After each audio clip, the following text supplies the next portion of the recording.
everything all right? Perfect. Yes, my presentation is split into two parts today. First, I will talk about the mine water projects that we have in Bochum. And then in the second part, in the session 4, I will give you a short introduction to our storage system that we're trying to implement on our site in Bochum as well.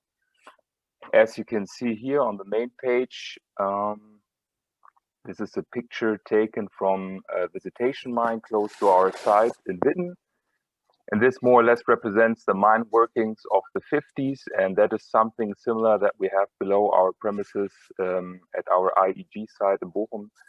And currently this is filled with water, and that's what we want to utilize as a thermal energy storage. But first now we're going to dig into the mine water projects that we have at our site or in Bochum. First, a few introductory words to our newly funded Fraunhofer Institution for Energy Resources and Geothermal Energy. The departments in Eastern Germany, they deal mostly with the energy infrastructures, and in Western Germany, we're more focused on the geothermal energy parts.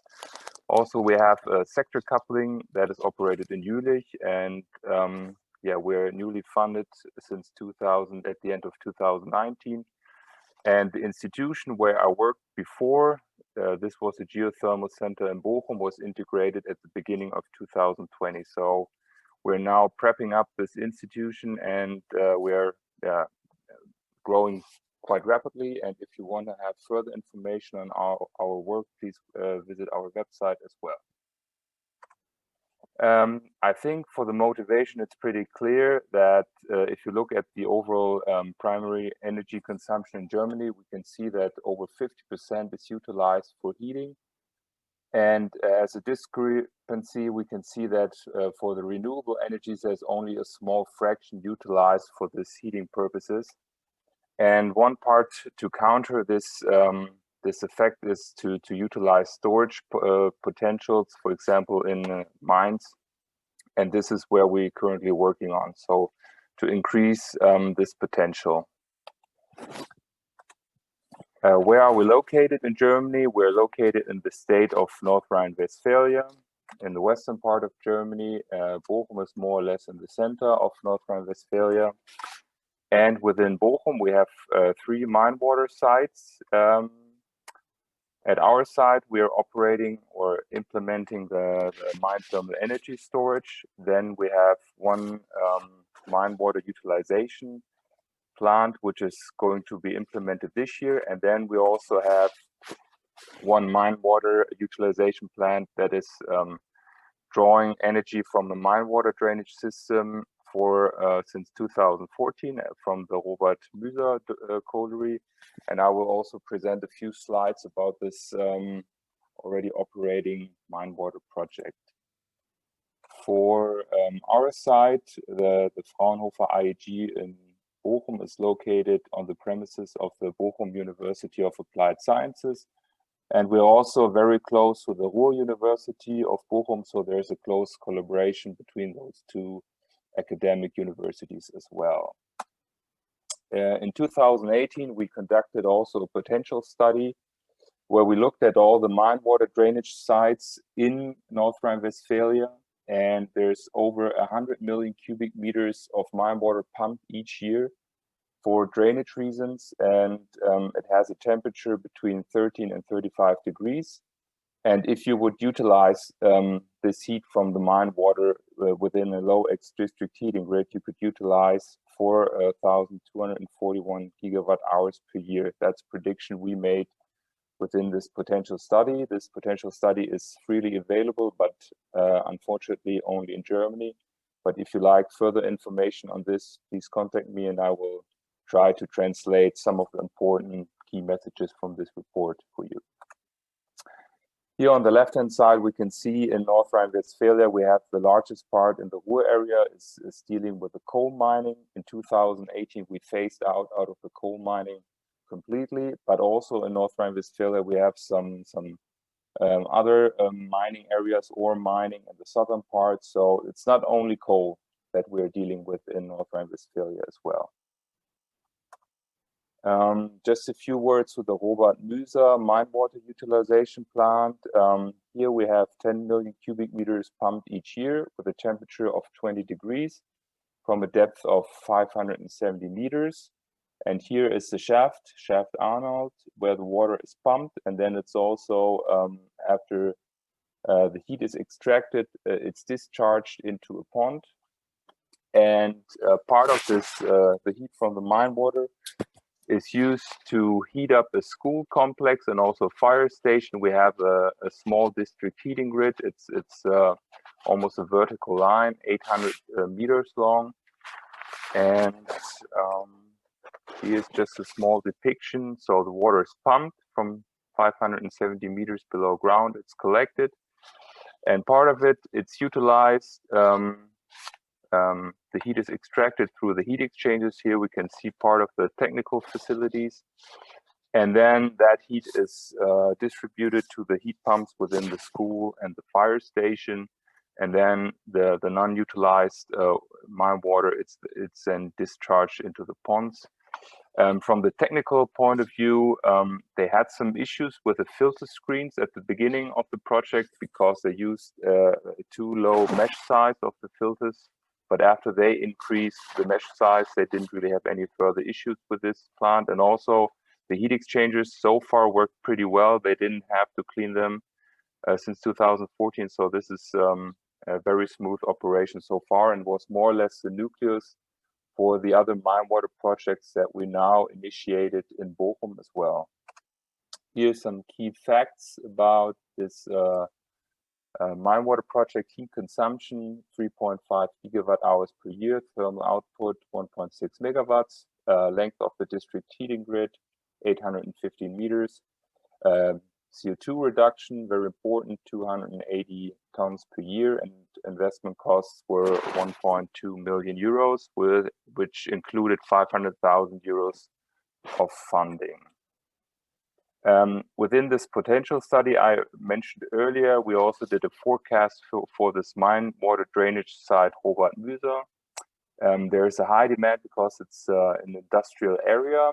So in the vicinity, there could be, or in a radius of 1.5 to 2 kilometers in the vicinity of this mine water drainage site, there is a high potential to be used 180 gigawatt hours per year if we try to increase the utilization of the mine water in this area. And we did this study for all the mine water drainage sites. There are 7 in North Rhine-Westphalia, to see where we can tap into that potential and try to utilize the energy that is just discharged into the river so far, and try to make some use out of this geothermal energy. Now I will move over to the mine water utilization at the Mark 51°7 site. This site used to be a former Opel production plant till 2014. And before that, it was an operative colliery for almost 100 years. It's one of the oldest and largest collieries in North Rhine-Westphalia. And this site is now being redeveloped into industrial technology and knowledge campus. Here you can see this is the part of the area, and they only left the administration building, and this is part of what you can see where the site is being redeveloped. We have a very large, the second largest DHL distribution center being built here now. And we also have part of the parts reserved for university buildings, but also commercial buildings. And part of this area should be heated and cooled with mine water. And for this, we also received funding for the drilling of 2 wells within the D2 grids projects. This is within the framework of the Interreg Northwest Europe program. And with this, we want to initialize a 5th generation district heating and cooling network with the utilization of the Dannenbaum colliery. For this, we're going to also implement reversible heat pump system and also install a new low-X grid in conjunction with the municipality in Bochum, who's going to operate that system later on. Here we can see a profile section of the Dannenbaum colliery. We can see this is located in the Bochum main syncline. We have 8 levels up to a depth of 810 meters. Currently, the mine water resides at a level of 285 meters below ground. We have 2 shafts on the site. They were backfilled and are not accessible. So if we want to utilize the mine water from the colliery, we have to drill into the drifts in order to have a hydraulic connection. And for this, we need to use a rotable steerable system. So this will also increase the costs of the project, but otherwise, yeah, it would be too high risk not to use this rotable steerable systems. And in general, the idea is to utilize approximately 30-degree warm water from the 8th level in the winter time to utilize this in the low district heating grid in conjunction with a heat pump for the heating purposes. And then as a byproduct, we can store the cold into the drift number 4. And in the summer, we will reverse this process. We will utilize roughly 18-degree cold water from the drift number 4. And then also as a byproduct, store the heat back into level 8 of the Dannenbaum colliery, so that we have more or less also a regeneration within the system as well. Drift number 4, it's located approximately 326 meters below ground, and this is just below the mine water level we have currently at the site. In the 50s, we have the Dannenbaum colliery was also merged with the Prinz Regent colliery and the Friedlicher Nachbar colliery. So we cannot just independently look at one colliery, we have to look at all 3 of them, and this had been done at the beginning of the project, where we looked at all the mine layouts and also built a 3D model of the mine for predicting the drilling into the mine and also the production and thermal response from the heat extraction. Here we can see another picture. In the 50s, they did a connection between level 8, between the Dannenbaum and Prinz Regent colliery. And here we can just see that we're dealing with a very large mine layout network. So here's the Mark 51° 7 side, where we want to implement this mine water utilization project. And here in the south western part, we have the mine drainage site Friedlicher Nachbar. In blue, we can see this is the level 4, and in red, we have level 8 indicated, and we can see that we have connections between the 3 different mines. And just to indicate, this is a distance of 7.3 kilometers between our side and also the mine drainage side. This is operated by the coal mining company RAG in North Rhine-Westphalia. And the annual discharge in this area is around 6 to 8 million cubic meters per year. So we know there is a hydraulic connectivity between the layouts because this water is pumped constantly from this site here. A few words on the galleries. I think the biggest challenge in such a project is to be sure that you're aiming for the right target in your colliery and that you actually find this target with directional drilling. Here we can see some depiction from old references that show that we have a steel arch construction inside the drifts. The diameters are between 3 and 4 meters, and cross-sectional areas is between 6 and 8 cubic square meters. And for the planning, we utilize the landmark software from EDM, from Halliburton, to plan the well plan. And for this, for drilling into level 8, we will use a J-type well plan. Because we have some constraints from the starting point of the wells, which I will elaborate further on. Here you can just see a more magnification of the mine layout. It's the quality is very good. We can also see some of the geology is depicted also here. And on the left-hand side, we can see that the map of the Mark 51 site, and also laced in with all the mine layouts. And you can see this is a very large mesh intersize. And I think the biggest issue was to find spots where you can really drill from the top into the mine layout and not to hit any other intersecting galleries or excavation damage zones.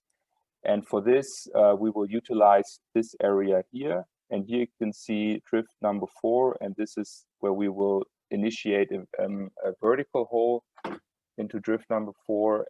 But to reach the target in level 8, we need to utilize a JTAB file well, and this is also going to be done from this side here, but then we will have to drill over in the north western part of the colliery. To summarize the selection criteria, you want to minimize the distance between start and target point. You want to reach the largest possible cross-section inside the mine, for example, an intersection, or we have like a cross-section. From my point of view, sandstone as a surrounding rock mass should be utilized because of the highest residual strength. And you want to make sure that on your way down to your anticipated drift, you want to avoid any other galleries or excavation damage zones. So that's something you have to check very thoroughly before you do your or during your initial planning. So the timetable on the left-hand side, we can see this is a construction site currently being developed for where we will install the well site.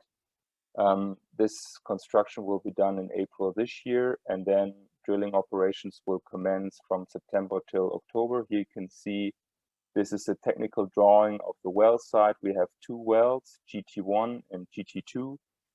GT1 will be 864 meters long, and GT2 340 meters into drift number 4, and GT1 will be drilled into drift number 8. Decommissioning of the well site at the end of this year, and then we will start to install the surface facilities at the beginning of next year. Here is just an overall map of the commercial side, and we can see not only mine water is utilized for heating this site, we also have some backups with district heating, and unfortunately also some customers choose natural gas. But we can see here on the eastern side, this part is mainly utilized for heating and cooling with mine water. Also here we have some small areas, and we also have some areas that only utilize the heat from the mine water. But in the end, what is the goal in that area, in those areas, is to have 80% of the base load should be provided by the mine water, and we have more heat extraction than heat injection. So this is like a geothermal operating system. We're aiming at 6.7 gigawatt hours per year of heat. So this accumulates to roughly 300,000 cubic meters of mine water that we need to circulate with downhole pumps. And for cooling, we're aiming at 4.4 gigawatt hours per year. And for this, we need to utilize roughly 171,000 cubic meters per year. And as I described earlier, we're aiming at a storage effect and seasonal regeneration of the mine water layout as well. As a last slide before I stop my presentation here is the 3D model of the mine layout from the 4th level to the 8th level. So we had all the mine layouts from the mining authority, and we digitized those and implemented this in a 3D model so that we can do some thermal hydraulical simulation to see if we drill into a certain spot into the mine, inject and extract water, what this would do to the flow regime inside the mine as well. So with this, I would like to stop my presentation here, and I will continue with the storage system or storage project in the next session. Thank you very much.